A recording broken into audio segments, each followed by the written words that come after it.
these meetings as accessible as possible to people who speak other languages. So if you want to try the closed captioning in another language, right-click on the closed caption box on the bottom right of the screen. A menu will come up, then click on Translate into English, and a box will open at the top of your screen where you can choose what language you would like the captioning translated into. We also have someone here to help translate questions for Spanish speakers. Before we get started today, we wanted to remind you that this meeting is being recorded and it will be available Friday on the DSPD website under the Individuals and Families tab, and then the Be Informed and Be Involved heading. Please mute yourselves and type any questions into the chat box. When we get to the Q&A, you'll also be able to raise your hand. I'll go ahead and turn time over to Nadja so she can translate that intro into English and into Spanish. Hi, Angie. One second, I'm going to pull up. Buenas noches, bienvenidos a nuestra reunión familiar y autodefensa. Esta reunión está siendo grabada, así que le pedimos que por favor ponga su micrófono en mudo. La grabación la puede encontrar el próximo viernes en nuestra página del internet. Para verla puede ir a dspd.utah.gov, luego presione en Individuals and Family, Resources y después Be Informed and Be Involved. Presione Family and Self-Advocate Information Gatherings, donde puede encontrar la grabación de la última reunión, así como reuniones pasadas. Estamos haciendo todo lo posible para tener esta presentación en otros idiomas, pero por ahora solo tenemos disponibles los subtítulos. Si deseas usarlos en español, siga lo siguiente. Presione el círculo que tiene 3 puntitos, luego las 2 C mayúsculas. En la cajita de la derecha que dice English Caption Settings, va a salir en medio una pantalla. De la pantalla, otra opción. Presione Translated Captions y verifique que se ponga en azul. Luego seleccione Spanish y presione la letra X en la esquina de arriba a la derecha. Los subtítulos estarán en español cuando alguna persona esté hablando. Si tiene alguna pregunta, en la mano derecha, en la parte de abajo, hay un cuadrado con líneas que como si fuera que alguien está hablando. Presiónelo y saldrá una segunda pantalla que dice In-Call Messages, en la cual usted puede escribir su pregunta. En la parte de abajo hay una línea que dice Send a Message to Everyone, y ahí puede usted escribir la pregunta en español y yo se la traduzco. Luego presione la flecha para que todos la podamos ver. También puede hacer preguntas en voz alta. Solo presione el círculo que tiene en la manito. Le haremos saber cuándo puede hablar. No se olvide de presionar el micrófono para que la podamos escuchar. Si desea mandar sus preguntas por el correo electrónico antes de la reunión, puede hacerlo a dspdinfo@utah.gov en español. Estaré presente y disponible durante toda la presentación en caso que tengan preguntas. Gracias. Back to you, Angie. Thank you, Nadja. We are really lucky to have Nadja. She's always so willing to help translate and make sure that we're able to reach people who speak Spanish. So thank you so much for your help. You're welcome. Our announcements. So I'll just go over our agenda. We'll start with announcements. We'll go over DSPD staff changes. We'll give legislative updates on how we've been implementing things since our appropriations during the legislative session. It'll cover caregiver compensation coming off the waiting list and temporary services for those who are on the waiting list. We'll have a person-centered planning training, an affordable housing training, and then we'll have the Human Services Research Institute presenting on long-term services and supports. It's a study that they'll be doing for our department, and then we'll have it open for questions and answers. So with our announcements, we're sending a survey to people who have recently completed their person-centered support plan meeting. It's a short survey with some questions about your experience with your person-centered planning meeting. Your name will not be included in this survey. We do ask your support coordinator's name, and we will only share the number of people that responded to each question and the percentage for each yes and no answer on each survey.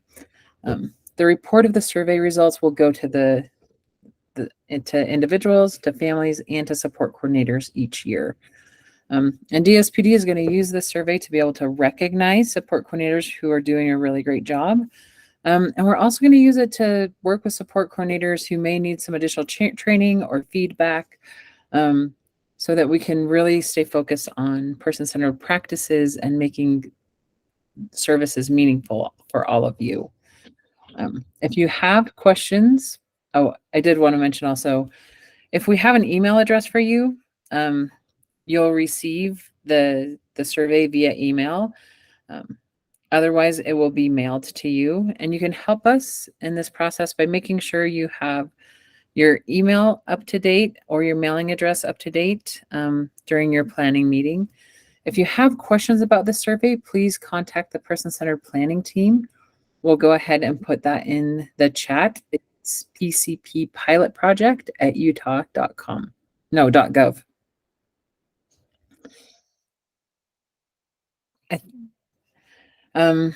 Also, for people in services or on the waiting list, using one-time funds who are using the self-administered services model, that's also referred to as SAS. It's crucial that timesheets are submitted on time and that amount submitted is within the approved budget. Individuals and their families should track their service usage to ensure they're staying within the approved budget. If additional services are needed to ensure health and safety needs are met, please work with your support coordinator or case manager to request additional funding before any service is provided. If timesheets for the plan cycle are submitted after the person-centered support plan closes, or if the amount is greater than the approved budget, DSPD can't guarantee payment for those services. So we really just want to make sure you're getting those timesheets in timely. I'll go over some of our staff changes. Tenzin Soepa is on our finance. Yeah. I think maybe I was just getting some feedback.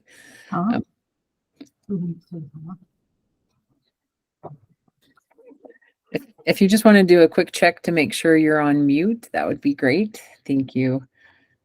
So on our staff changes, Tenzin Sopa is on our finance team. That's our team that like helps make sure payments are processed. Really critical. They don't get a lot of face time with people, but so critical in making sure things go smoothly and services remain in place. Adriana Casillas is the new waiver manager for the community supports waiver. She comes to us with years of experience with providers, and we feel very lucky to have her on our team as well. Abby Harding is a registered nurse on the physical disabilities waiver. We're excited to have her too. I mean, I could say that with every single person I'm going through. Brianna Jones has been working with our division, but her role has changed. She's now going to be working with our emergency services.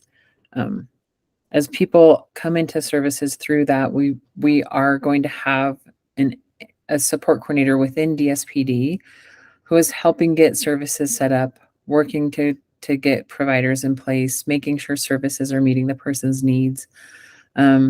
We felt like this would be an important step, partially because people have a lot going on and their lives can be pretty fluid due to the circumstances that they're in, and we want to try and help make sure that services are in place as quickly as possible.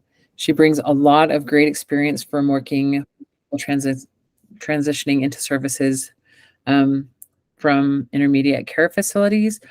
So we'll miss her on that team, but we're really excited to have her stepping into this role as we really look at how to best implement services for people and how to do it effectively. Maxie McKay and Sandra Salazar Hernandez are on our intake and waitlist team. We're always so grateful to have people join that team and for just the compassion and the motivation and enthusiasm that they bring. Jan Eliason is on our USteps team. That's our case management system. That's also where MySteps is and our provider interface. another essential system for us to really make sure we're able to have like easy communication between teams and groups. Hayden Johnson is on our employment planning and inclusion team, and Philip Redlinger has joined our contract team. This position is also a new position. We're using ARPA funds, so it's a temporary position.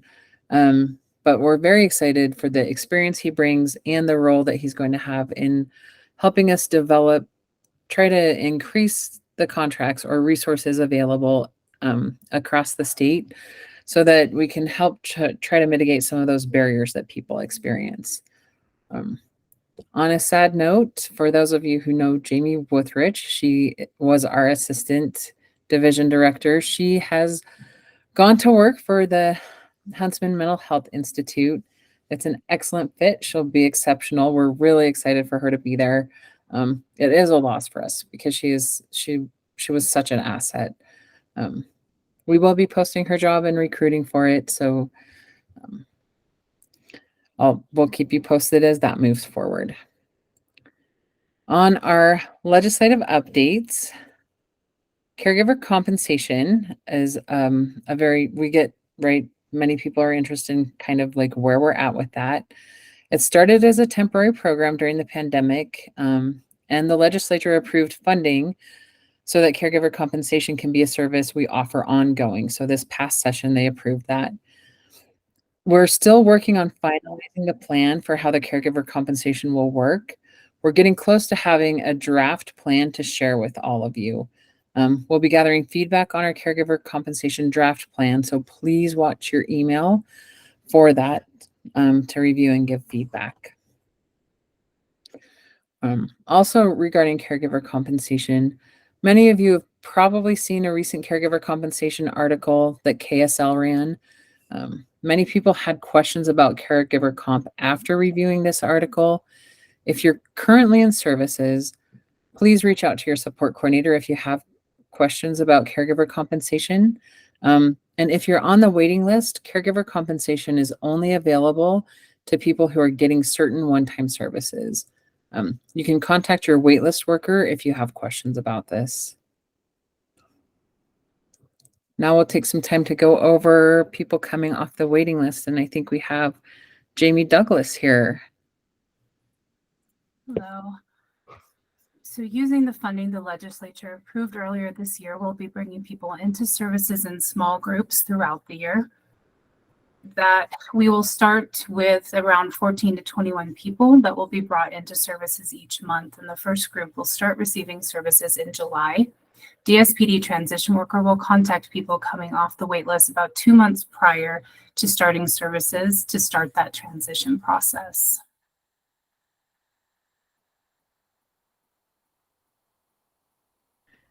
Thanks, Jamie. Do you also want to give us a waitlist service update? Thank you.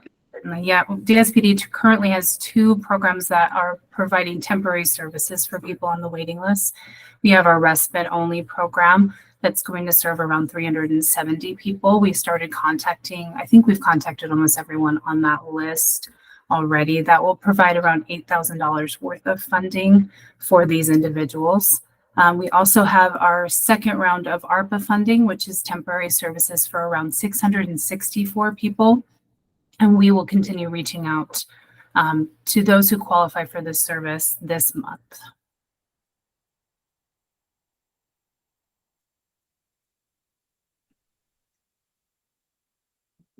Thank you, Jamie. And thanks for the work that you and your team do in helping make sure people are ready and are able to transition into services. We have Timera Blackwater and Lisa Wade here with us tonight to give us some person-centered planning training. So I'll turn some time over to them. Thank you, Angie. It's great to be with all of you. I'm Timera and I work on the employment planning and inclusion team here at DSPD. And we've been spending time in each of these meetings talking about what person-centered planning and in particular competent person-centered planning looks like. We presented the first competency last meeting, and today we're going to introduce the next person-centered planning competency and share a few resources. So listed here is the second competency from 5 competency domains for staff who facilitate person-centered planning, which is published by the National Center on Advancing Person-Centered Practices and Systems, or NCAPS.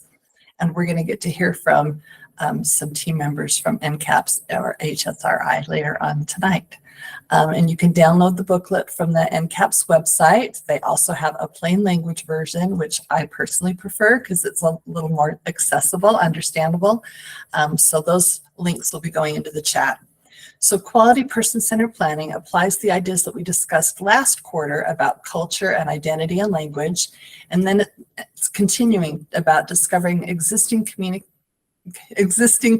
connections, that matter to both the community member and the person with the disability. So we expect that you would involve the support team, and in some cases it might just be the family and other natural supports. But together you can find communities and connections that are valuable and meaningful to the person. Person-centered planning tools can help us understand what is most valuable to the person so that you can find the appropriate connections, and we'll talk about a couple of those tools today. Quality person-centered planning that cultivates connections first understands the system and supports a person may choose. So those choices look different depending on individual and family situations. Those choices could be things like healthcare, social services, recreation, housing, faith and spirituality groups, interest-based community or volunteer organizations, and choices from many other options. So this competency asks if you're connecting to the community in ways that are meaningful. Are you supporting the development of relationships that matter? These are the things that are important to a great quality of life. So this competency encourages us to look beyond segregated activities designed only for people with disabilities and find ways to build friendships and meaningful connections outside the paid service system. Being person-centered means that you support the person, or that you yourself are being supported in relationships that matter. It means working as a team to execute the person-centered plan that you want. Person-centered planning focuses on the universally valued goal of living a good life as defined by the person. All activities focus on you as a whole, not just the diagnosis or disability. It means ensuring activities, skill building, decisions, and planning is meaningful to you. I'm going to now share 3 tools that can help you make those important community connections. This first tool is called the Integrated Support Star. It comes from a framework called Charting the Life Course, and there are 5 different sections to the star. On the top section, the teal part, is personal strengths and assets. So those are things that you own or things that you're really good at, have skills and knowledge of. The purple section of the star is the relationship section. So that's where you put the people who help support you, whether it's family, friends, community members that support you. The green section is for eligibility specific or paid supports. And this can include housing supports, Social Security, Medicaid waivers, those kinds of things that you have to qualify for in order to obtain. The blue section is for community-based supports. And these are things that anyone can access. It could be a rec center, a library, a community swimming pool, anything that's in the community that you can access to support you. And then finally, the pink section, it's kind of red in this picture, but the pink section is for technology. And technology can range anything from very highly sophisticated systems to a to-do list or task box for things to do. So that's where you put those kind of resources. And that's each section represents a different kind of support that can help you in your life to live your best life. If you would like to have more information about how to fill out the star, we've created a webinar series called Tools to Plan Support, and we have it on our Person-Centered Planning webpage, and the link for that will go into the chat for you. You have to scroll down a little bit to find it on that page, but there's a little webinar series to talk about how to fill out and use the star. Next, I want to talk about the relationship map, which is a great tool for connecting to people in your communities. On one page, you can show all the community connections that you have, those that are paid, those that are unpaid, or your natural supports. Again, we'll put the link to a fillable document in the chat. The relationship map assists individuals with identifying the people in his or her circle, and this tool can help you to know who is part of their life or where more connections need to be made. 4 areas of the relationship map include family members involved in my life, people and organizations that support me at home, people and organizations that support me at work, school, and training, and friends. You can learn more about how to fill out the relationship map from that Tools to Plan Support webinar series. But basically, it's very simple. You put the names of all the people that support you in your life in a box where they fit. Those that are closest to you in the center are those that provide the most support. And then when you're done filling out all the boxes, you can look and see who you have in your life that can help you, or where maybe you have some gaps that you need to build some community connections and relationships. Now I'd like to turn the time to Timara Blackwater to share another resource.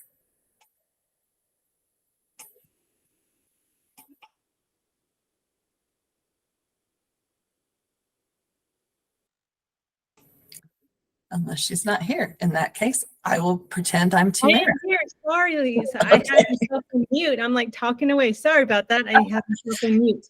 Giving me heart failure. I'm glad you're here, Timara. Thank you. Good evening, everyone. I want to introduce a new resource called the Community Integration Strategies and Recommendations. We will put the link to the document in the chat. You will want to open up the link because we'll go into more detail in the next few slides. This resource consists of 5 community integration activities to guide support team members, your family members, advocates, and/or professionals like direct support staff, job coaches, and educators to support people with disability to meaningfully connect with their communities. Next slide. So let's take a closer look at the community integration document. It begins with a brief introduction of the document to support team members, advocates, and other professionals. A definition list is created to provide context and common language for anyone who may not be familiar with community integration. The definition list includes words like community, natural supports, and informed choice. We also included a section called Tips for Facilitators. A facilitator is a person who is responsible for leading a discussion or activity. For example, a direct support staff is a facilitator in developing a community map with the individual and their family. These tips reinforce inclusion and full acceptance of the person as you are supporting them to meaningfully connect and engage with their community. Then finally, we get to the 5 community integration activities. Each activity provides potential roadblocks to community integration, offers recommendation and ideas, and then a thought exercise for the facilitator at the end of each activity. For the purpose of this presentation, we'll focus on activity 5, connecting to the community. Activities 1 through 4 build towards activity 5, and in this activity, strategies of how to support the person to be included and involved in their community. One strategy to highlight here is support the development of community connection. And how do we do that? Plan from the perspective of the person's culture, value, preference, and interests. So don't assume you already know what connections or resources the person or the family needs. So I hope this new resource will be helpful to you, your family, and your support team. We encourage you to use the community integration strategies, integrated support star, and relationship map to help you make those connections. And then please reach out to our team if you have any questions. Our email will be added in the chat. And thank you for giving us this time to present and passing on to the next presenter. Thank you. Thanks, Tamara and Lisa. And I just want to say thanks for the work you do. I don't know how many families know you often also make yourselves available to help participate in meetings, like help kind of figure out services when people feel stuck. So thanks for your time tonight, but also really for everything you do ongoing. Now we'll give the time to Mandy and Camille because they're going to present on affordable housing. Thank you, Angie. It's just Camille tonight, but thank you for letting me join with you today, or this evening, actually. I'm still in today mode. So we're just going to give a quick review on some resources that you can also get in the community that will help with housing. Next screen, please. What is integrated housing? Housing in which a person with a disability resides or may reside that is found in the community but is not exclusively occupied for persons with disabilities. Next. Why affordable housing and services are so important, and why we really try to help as many people as possible that are interested in wanting to live in an integrated setting, is it gives you options and an individual choice. It improves your health. Studies have shown that it really improves a lot of things to do with health, and we'll go over that in a few more slides. And it gives independence. It also gives people the feeling of security and stability. And it's fair, and it's equality and equity, and it's the ability to be able to live the same as others without disabilities live. And it's compliance with our city's rule and strategic plan. Next slide. Research has showed that combining affordable housing with intensive services for high needs groups saved an average of over $6,000 a year per person just in healthcare alone. On average, people offered supportive housing spent 23% fewer days in the hospitals. They had 33% fewer emergency room visits and spent 42% fewer days in nursing homes. And you can learn more in the chat link if you want to find out more on this study. Next slide. Affordable housing programs vary by every public housing authority that's located throughout Utah. The most popular are the Housing Choice Voucher Program. This is where the recipient would pick the unit, and they would subsidize 30 to 40% of their income, and then the voucher would pay the rest. And it is portable with the person. So if you want to eventually port it to a different county or even another state, you can do that on this program. Another program is the project-based vouchers, where rent subsidy is attached to the unit. It is subsidized while you live in that unit, and after you move from that unit, the subsidy would end. Another special program is called Mainstream Non-Elderly Disabled Vouchers, also known as NED. It is for a family that includes at least one person with a disability between the ages of 18 to 61. This program is similar to the Housing Choice Voucher Program. It runs the same way, the same policies, the same regulations of the program. And it is also portable. The difference is just the criteria to qualify. And then there's also the public housing units that usually are managed by usually the housing authorities, excuse me, I'm going to say public housing authorities. I always get my words tied up. The ones that usually manage these public housing units. Some can be scattered, some are in apartment dwellings. They provide decent and safe rental housing for eligible low-income families, elderly, and persons with disabilities. And again, the subsidy would be attached to the unit. Next screen. Housing Choice Vouchers. They have done studies on the vouchers, and they have shown that it has reduced the numbers of families living in crowded housing by half with those that were on vouchers versus those who were not. Also reduced homelessness by 3/4 and reduced the number of moves over a 5-year period by more than 1/3 of those on vouchers. Again, if you'd like to learn more about this study, it's posted in the chat for your convenience. The keys to success that we have found is to learn housing terms, programs, and processes. And you can learn those terms and processes on every PHA website. They will have, we will have the housing authorities by region put in the chat for your convenience. And communication, always ask questions. Follow through is always, it's not always immediate, especially if you're going to choose a program that's like the Housing Choice Voucher Program that's the most popular. Sometimes it can be anywhere from 1 year to 5 years of a wait. It just depends on the location, the size of the housing authority, how much budget they have, how many vouchers they have available. But you can get on multiple waiting lists, and each waiting list is gonna move at its own set in time frame.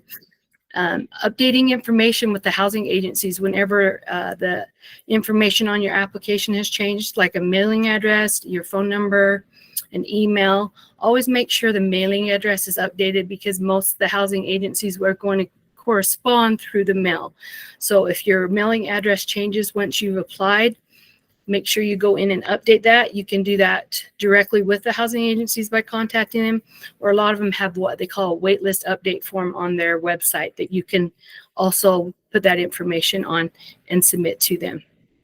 And then also reasonable accommodations. They allow vouchers to be used in special housing types and also in shared housing settings for individuals with disabilities.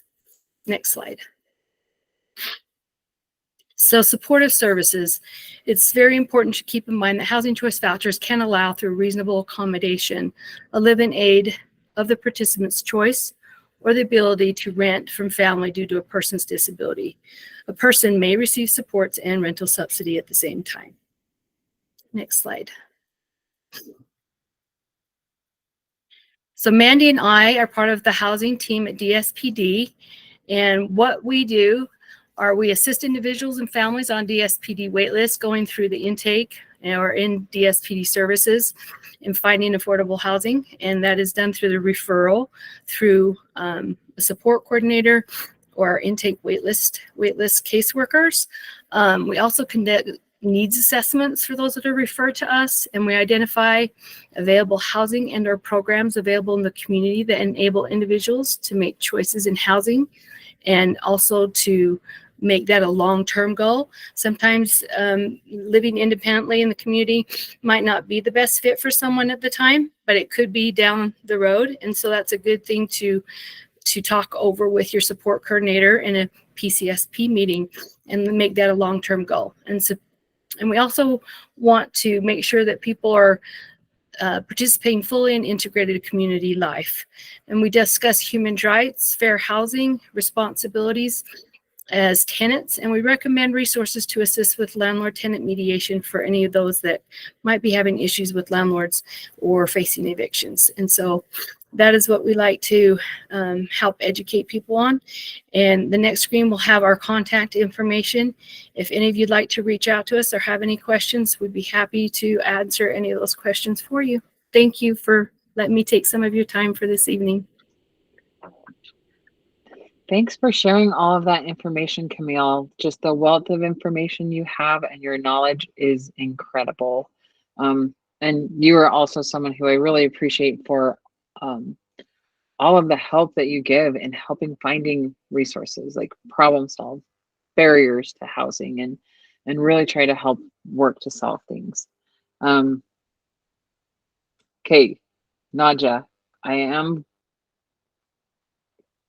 Oh, you are on it. You are perfect. Sorry. Yeah. Thank you. So just to so if that's okay, I can speak in Spanish for Yes. Alicia. Sorry. Yeah, Alicia. She's asking about Medicaid and how to get the Medicaid for her son who is just turned 18. Alicia, como le digo, tendría que inscribir a su niño con el Disability Medicaid. Ahora que ya él tiene 18 años, puede inscribirse y los ingresos serían de acuerdo a él. Si él no está trabajando, entonces calificaría más rápido. Sandra, el 385 que lo puse en el chat, ella habla español y le puede dar más información sobre los ingresos en cómo ingresar a la lista de espera. Ok, está muy bien. Okay. Sí, lo oí. Gracias. Jael tiene un hijo con discapacidad y nos cambiamos de dirección. Intenté llamar para hacer el cambio de dirección, pero no me dijeron que no me pueden ayudar. No se pudo hacer. Sandra, Jael, también puede llamar a Jael al 385, perdón, puede llamar a Sandra al 385-454-2206. Ella la puede ayudar a cambiar la dirección y ponerlo en nuestro programa. Muchísimas gracias. De nada.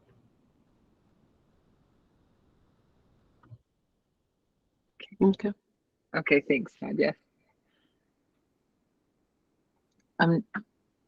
Now we'll go ahead and have both Sashka Reisevec and Jasmine Hepburn. They're with the Human Services Research Institute. They're going to be presenting on the long-term services and supports study that they're doing for our department. And just a quick intro for Sashka. Some of you may already know her. She used to work at DSPD. She's done a ton of outreach when she was with us, really connecting with families and with people with disabilities, really focusing on keeping person-centered practices in our system and helping to strengthen that. So we're she left us to go work for the Human Services Research Institute, but she's such an asset there. We love having her there too. So we'll turn the time over to them so that they can present their study. Thank you, Angie, and good to see a couple of familiar faces and names today. Jasmine, I'm wondering if you can bring up the PowerPoint slides and we can get started. And while those load, as Angie mentioned, my name is Sashka and I work for the Human Services Research Institute. And we recently won a contract with the Utah Department of Health and Human Services to conduct a research project on long-term services and supports in the state and to provide recommendations to improve the current service system. And when we say long-term services and supports, or LTSS, we are talking about services that help people with disabilities and also older adults live their everyday lives in their communities. So over the next few minutes, we're going to talk about who HSRI is, provide you with some more information about the project and what we are looking to do, and get some of your initial feedback on the priorities that we've identified for the project, the most important things for us to do, and then talk about next steps and what we plan to do from this point on. So we want to introduce ourselves and our team to you. So the Human Services Research Institute, or HSRI, as we call it, is a national nonprofit which was founded in 1976 to improve the availability and quality of supports for children and adults with disabilities and other vulnerable populations. And the belief that drives all of the work that we do is that all people and their families have the right to live, love, work, play, and pursue their life aspirations in their community.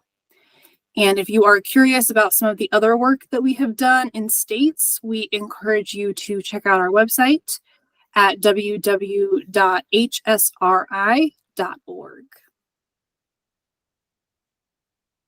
So we have a number of team members that will be working on this project, but they couldn't all be here today. But we do have 3 team members on the call.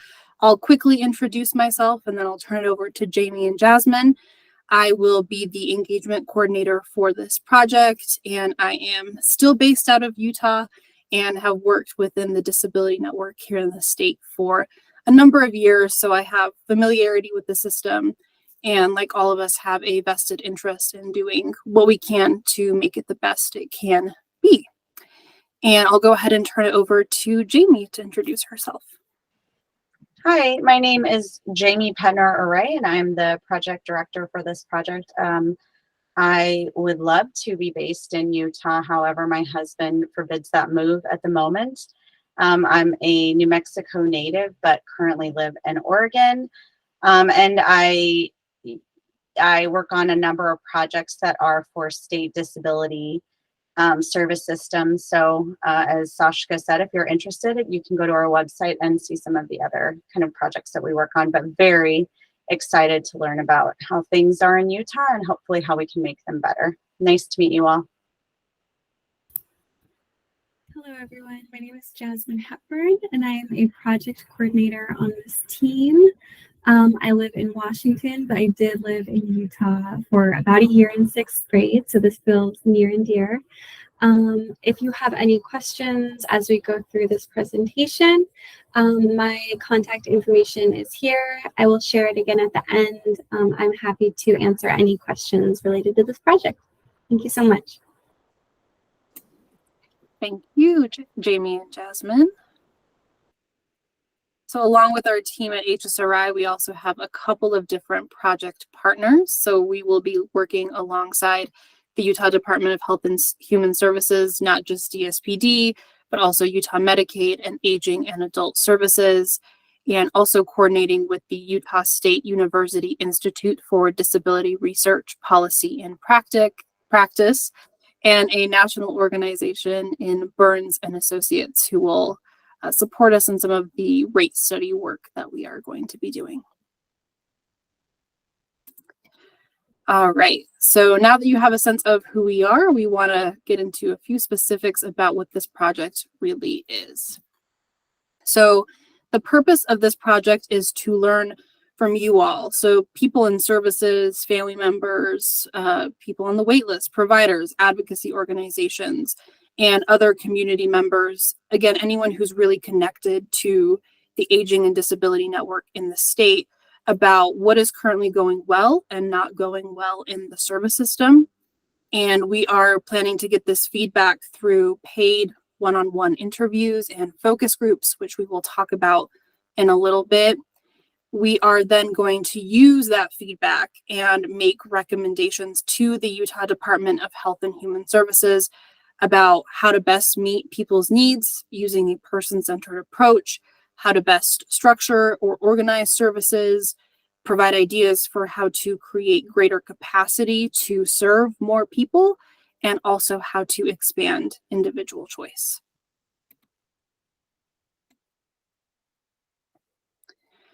So a few priority areas that we have identified for our recommendations, and we'd love to get your feedback on if this is hitting the mark or if there's anything that we're missing.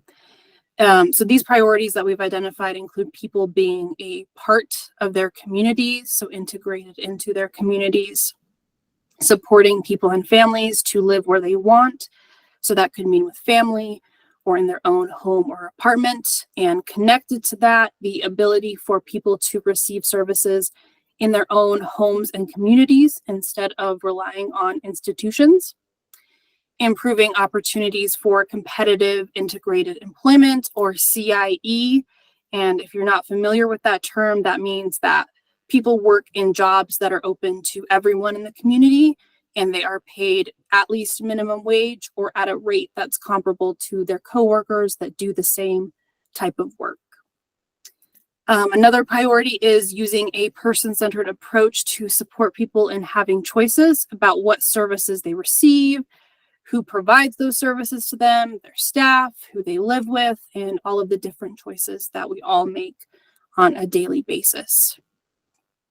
Another priority is figuring out how to help resolve some of the direct care staff workforce shortages and creating more capacity within the system to, again, serve more people and also help to make sure that services that people are currently receiving are high quality. Expanding home and community-based services, including looking into what are the ways that we can eliminate the all or nothing model, which is where people either have access to all services or they are on a waiting list and have access to no services. Expanding the network of people who provide services, and along with that, looking into the different ways that services could be provided. Making sure that people who live in rural areas of the state also have the same type of access to services as people who may live in more urban areas. And finally, ensuring that resources are equitably dispersed and there is equity in terms of how much services people receive and how much providers are paid for different services. And again, you may have other priorities for the service system, and we definitely want to hear from you about those. So we'll talk about the opportunity to do that in the next slide or two.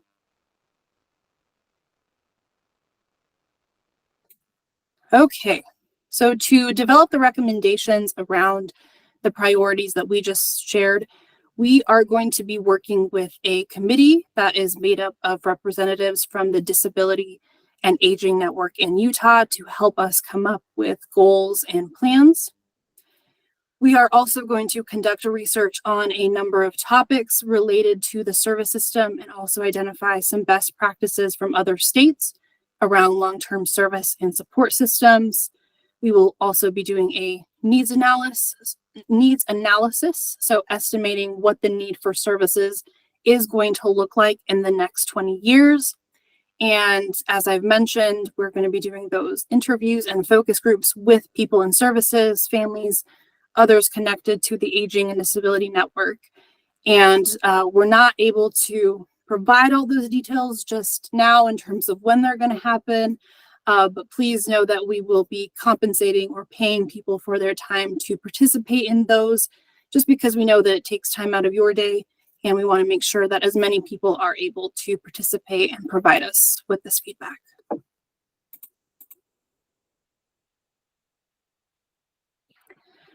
So all of that being said, we would like to get your feedback on the priorities for the service system that we talked about today. On your screen, there is a QR code that you can use your phone to scan for a brief feedback form. There is also a link if you want to type that in, and we can put it in the chat box as well. So I want to talk you through this form a little bit because there's two sections. The first section asks you, what is your top priority for the Utah long-term service and support system? If you could make one thing better about the service system, what would that be? And if you have any questions or feedback you want to share about this project. And you don't have to answer all of those questions in that initial section. If you want to answer just one and not the other one, that is completely fine. We're just looking to get some initial ideas from you. Also, I just want to acknowledge that it's 7:17. So if you're looking at this form and you're thinking, oh, I don't want to do this right now, but you still want to provide feedback, please still click on the link or open that up with the QR code and come back to it later if possible. So once you have completed that first section and provided whatever information you want to us, you will want to scroll down to the bottom of that form, click next, and you will be taken to section 2. And this section is completely optional. And it is for if you are interested in participating in those paid one-on-one interviews or focus groups for this project, please provide your contact information and fill out the different sections and then click submit. And if you are not interested in participating in the interviews or focus groups, you can just scroll down to the bottom of section 2 and click submit as well.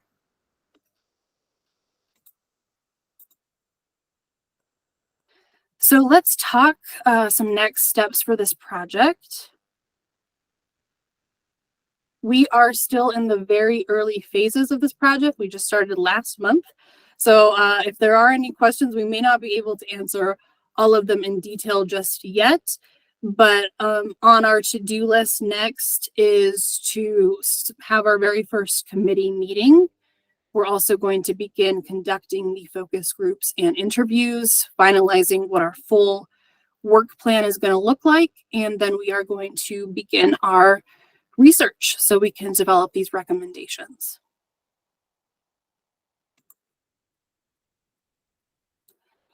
And we are, again, happy to answer any questions that we can in the next little bit. And if you do have any questions, you can include those on the form if you're filling it out, or you can reach out to Jasmine at jhepburn@hsri.org. And I'm sure Jasmine will put that email in the chat as well. And I just wanted to say thank you to DHHS for giving us the time to speak with you today. And we are looking forward to working with all of you on this very important project. So thank you.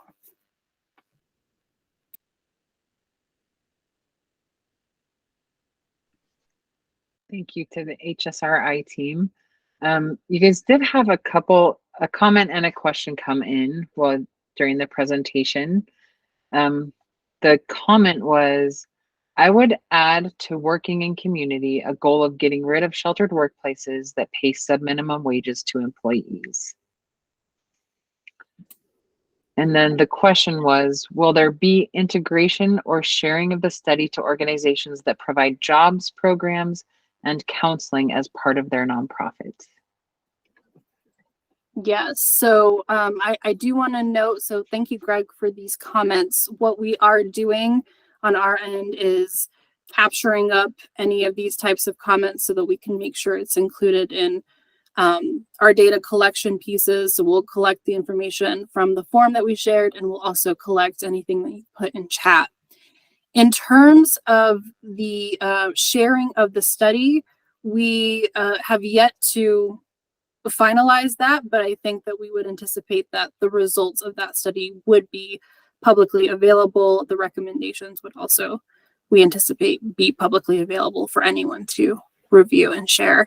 And again, noting that there is an emphasis definitely within the research of this project that is focused on competitive integrated employment and how do we really expand those opportunities. So whether that's shutting down sheltered workshops or whatever else may come out of that. And I'll say, Jamie or Jasmine, feel free to jump in if there's anything else you would like to say about that.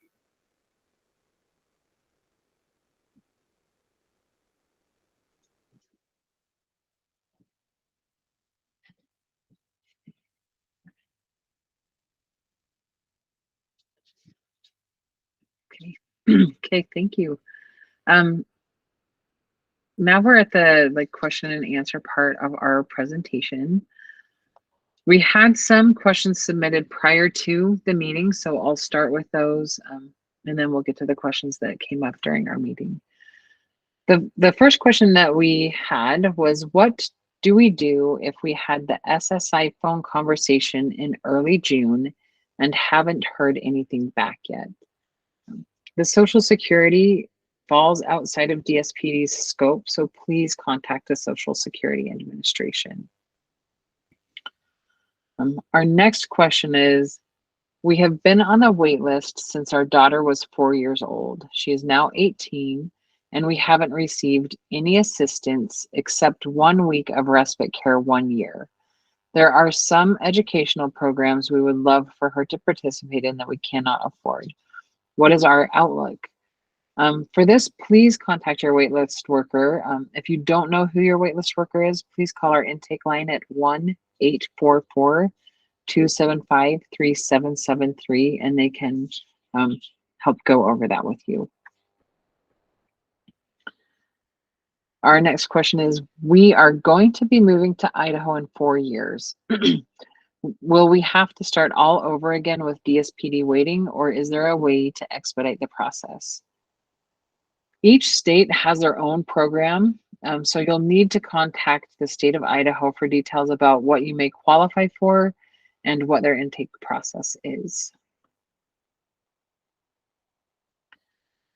Our next question is, would it be possible to talk about the intersection of services and how someone can more easily navigate through them to find the right organization to work with? In my example, I have 2 adult children with disabilities. One has cerebral palsy and IDD. The other has schizophrenia. State and federal support systems are not connected and vastly different from each other. In many cases, I begin application processes, but hit roadblocks in approvals, or I'm declined off of qualification criteria. I get recommendations, but never referrals or assistance bridging to another service provider. Utah Division of Services for People with Disabilities, DSPD, 1 approved and on the wait list, 1 rejected. Utah Substance Use and Mental Health, SUMH, inquiring now how to use their services. Utah DWS, Utah Medicaid, Voc Rehab Jobs Program, 1 on private insurance, 1 on Medicaid, but is constantly a challenge to stay on before and after the public health emergency declared for COVID. Social Security, SSI, 1 approved and 1 rejected on appeal. There really needs to be a front end for this to help route applicants to the right systems. Our department has developed what is called the Customer Experience Group. And it's really for this purpose, to help people in navigating through systems. And trying to make sure we have warm handoffs. I don't have that number handy, but we can get it to share when we post this information.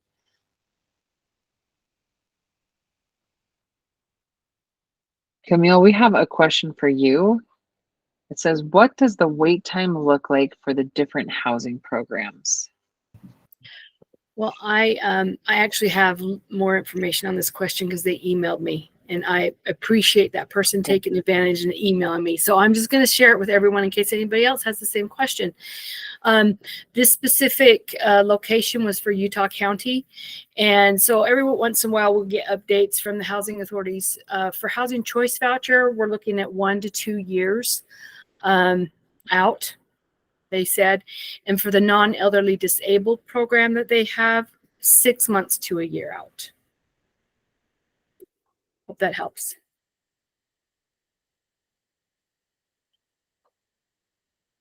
Thanks, Camille. And just to clarify, Angie, that's how long they plan to be on the wait list before they would come off the wait list, just to clarify that. Okay, thank you. So we have a question that says, I am pleased to see that 370 people will now get respite care and that 664 people are coming off the wait list. However, I understood you to say that ARPA funds were paying for this, which is temporary. How many hundreds or thousands are still on the wait list, and what is the long-term plan to end the wait list? That is I'm going to try to just break this down, and Jamie Douglas, just be ready to jump in. In fact, Jamie, can you just clarify right off the 6? Okay, go ahead. Certainly. So both the programs that we mentioned earlier are temporary waitlist programs. So the respite only is for 370 people. That's going to be for 1 year. The ARPA funds for group 2 that starts this month and goes to the end of June of next year, that's also temporary service. It's $10,000 that can be used on a variety of different things. So those folks won't be coming off the waiting list, but they'll be able to access the waitlist temporary services. And Jamie, what is the estimate number of people that we think will come off? Because we also, so thank you for clarifying that, right? Because we have funding through the legislature specifically for one-time service, one-time respite for the waiting list for 1 year. And then we're able to use ARPA funds, which is also temporary, to help meet needs on the waiting list while those are available. But then we also received funding for some people to come into ongoing services, right? Okay. And I think the estimate is about 226 for people coming off the wait list this year. Thank you, Jamie. And that's an estimate just because we anticipate what someone's services are going to, like what their budget will be based on based on like what patterns look like in our system right now. But we also know that each individual's needs can vary. And so we know we have an estimate based on the funding we received. And it's usually pretty close, but that's where that comes from. And we do have, Jamie, do you have a current number of how many people are on the waiting list? I checked last week and it was 5,062. Thank you.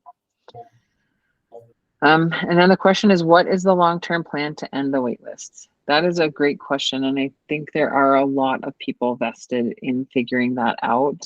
I know that internally we've been really evaluating what options there are, ways to approach this. A few years ago, our social services appropriations subcommittee asked us to complete a study on like what other states are doing, how they manage their waiting lists, if states are able to not have waiting lists. So that was completed. It was shared with the legislature, shared publicly. And one of the things that did come out of that study is that we ended up with an additional waiver. And it wasn't immediate, it was a couple of years later. So our limited supports waiver was one of the things identified in that study. And so it's a service package that is smaller, than the community supports waiver where we had been. And it was based on feedback that we had from families of needing something that's beyond just the all or nothing. There were other things in that study as well.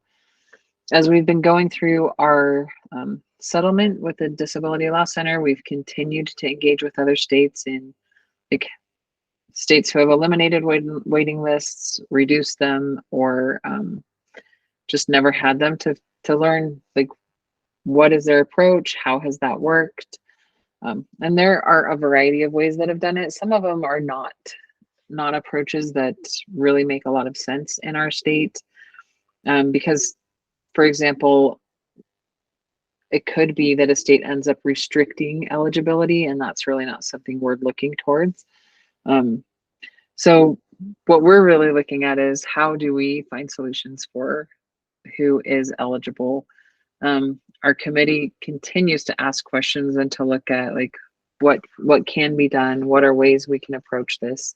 That's why so Representative Ward is who had proposed getting the one-time funds for the waiting list for respite for a year, because he really was looking at like how can we do something, and even if it's just this step, let's do something and figure out what else we can do. And he's not alone in that. I feel like our committee is really looking for solutions. We share information with them on the waiting list, on needs in our system, so that they can stay informed as they're making decisions. I know that they listen to families a lot, like to their constituents, right? People who call them, who share their information, share their need. And I would just add, I also have found it really valuable when people are able to receive services or receive one-time services while they're waiting for something ongoing. It's helpful for legislators to hear like the positives as well, so that they know when their decisions are having a positive outcome for their constituents. So not only when there are concerns, but like if you're able to send them a thank you and let them know about any positive impact that has happened for you as a result of their funding decisions, I would encourage you to share that as well.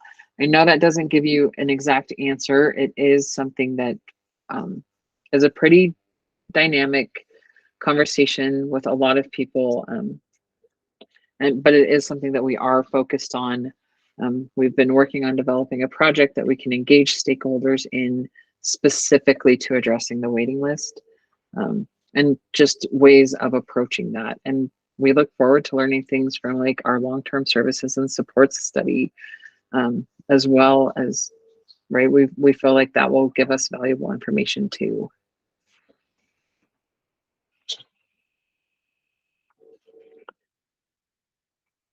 So our next question is,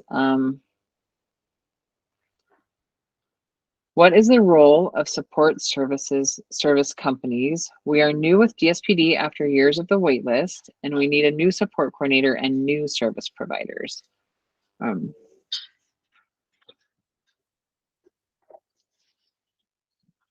Jamie, I'm wondering if you had drafted this answer, if you want to speak to it. Sure. Yeah, support coordination is a service that everyone in services has. It is a service provided by privately owned agencies that are contracted with the division. They play a crucial role in helping individuals and families with their DSPD services and planning. So they assist individuals with disabilities and their families to develop plans to find the most appropriate services and to select the most appropriate service delivery model.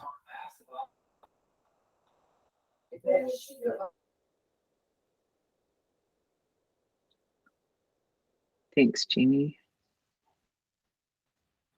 So we have a question. Respite care would be very welcome for many families. However, it seems that there is a shortage of respite care workers.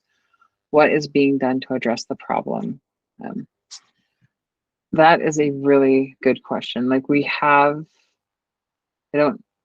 you may be aware that, I don't know about, it was probably a year and a half ago, right? A legislative session prior to this year, we were really experiencing severe staffing shortages across all services in our system. And our legislature made a really significant increase in rates. It was like 19.5% to increase rates to try and help recruit and retain staff. That's one of the approaches that has been taken to do that. I know it can be challenging to find employees. I would recommend maybe reaching out to the Utah Parent Center to see if they have ideas on how to like reach out and recruit or where to find staff. This is something that we look at as well.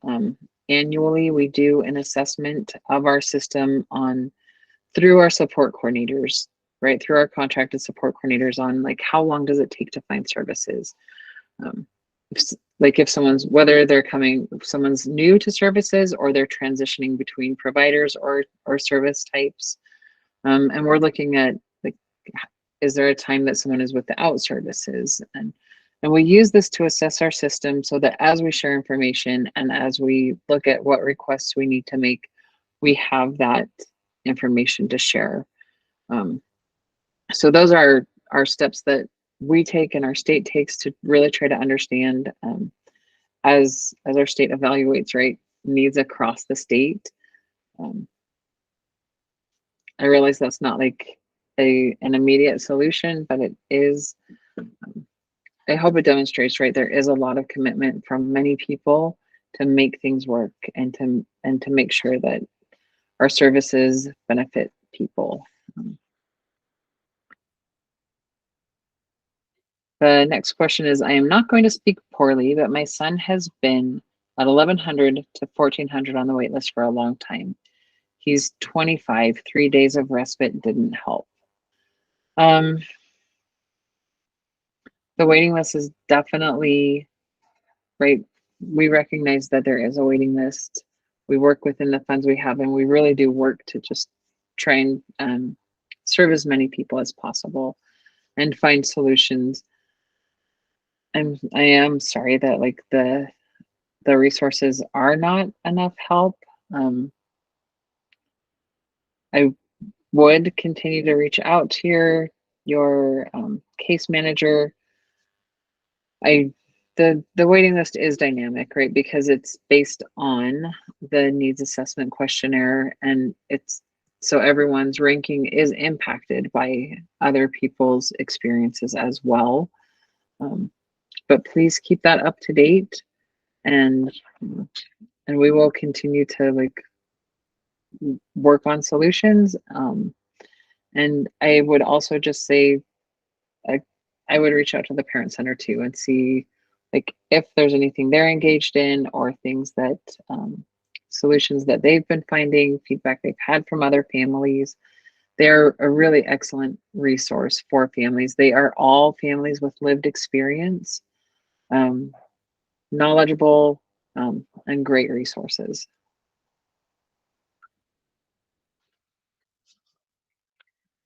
Our next question is, it may be a good idea to consider DSPD topic of legislative updates and consider recruitment from recipients and applicants to be part of feedback, committee participation, and legislative presentations. Okay, so I guess it was a comment.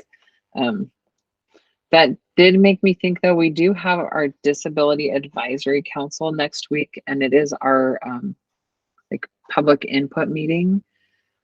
We'll be able to put that information in the chat if you're interested in participating in that as well, to be sharing information on needs or ideas.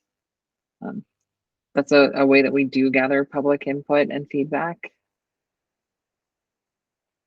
And I think that is, your feedback is great, and we will definitely consider it. The next question is, do we pay the private support service companies? So if you're in services, you don't pay. DSPD pays for that support coordination. It's one of the services that's covered in a person's service plan.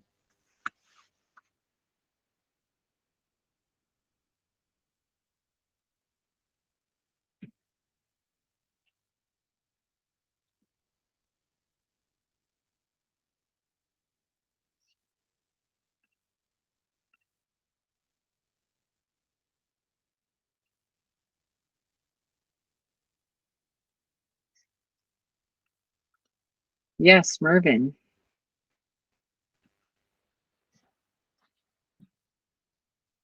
Mervin, if you're speaking, you're muted. I have a brother that is on the waiting list, and he's also lives in an apartment that is subsidized with through the housing authority. He is 68. He has autism and some other disabilities, and he's fairly independent now, but he does not do like housekeeping. He can't handle a budget and finances.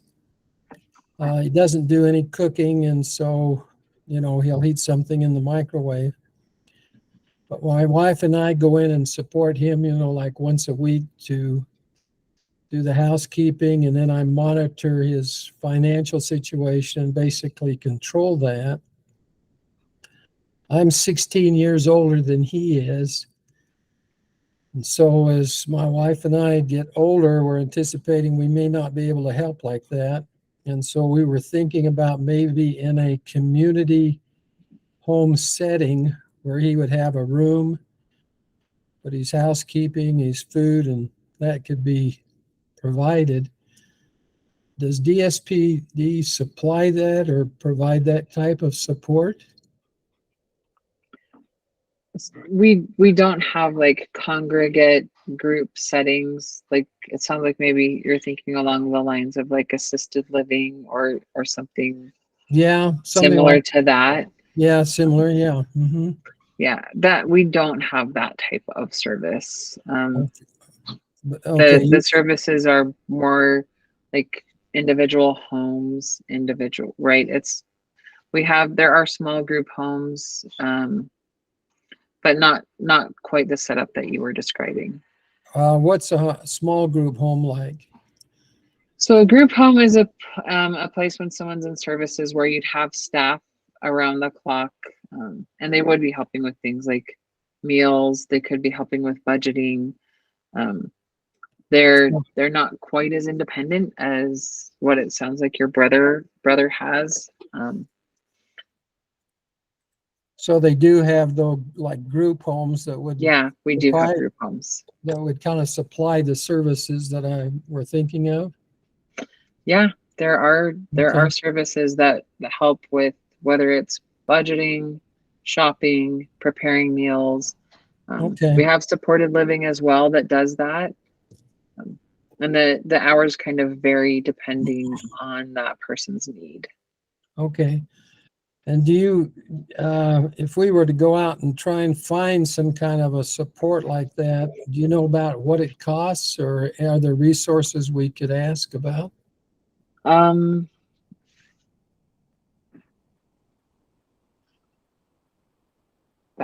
is a difficult question. I mean, we definitely have costs for people, right? Their budgets. It definitely varies on the amount of support someone needs. If you go into a group home, that can be pretty costly if you were paying out of pocket. If you were getting hourly services for supported living, it would depend on like how many hours someone needed. And I think that's why a lot of people end up applying for services, right? Right. Because it can be a pretty steep resource. If we needed to reach out, if there's some resources that you know of that we could just call and ask about, homes or facilities, or So on our website, we do have a list of providers and the type of services they provide. So you would definitely be able to, and you should be able to look at it based on a map. So you'd be able to look at who provides services in your area, and you would be able to reach out to them. There's contact information there. okay, well, thank you very much. Yeah, you're welcome.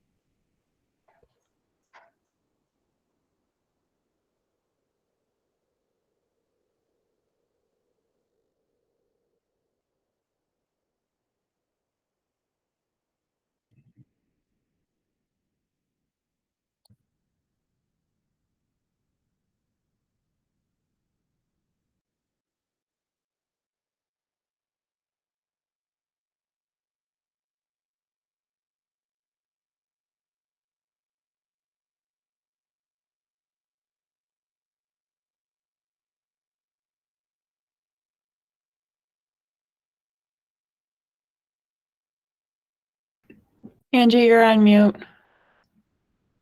Thank you, Katie. I was just saying I don't see any other questions or any other hands. So thank you so much for coming today. Thank you for this evening. Thank you for your time and really for your feedback. It's so important for us to hear from you, to be able to share information, but also really to be able to hear where you are at. So thank you for your time and have a good night.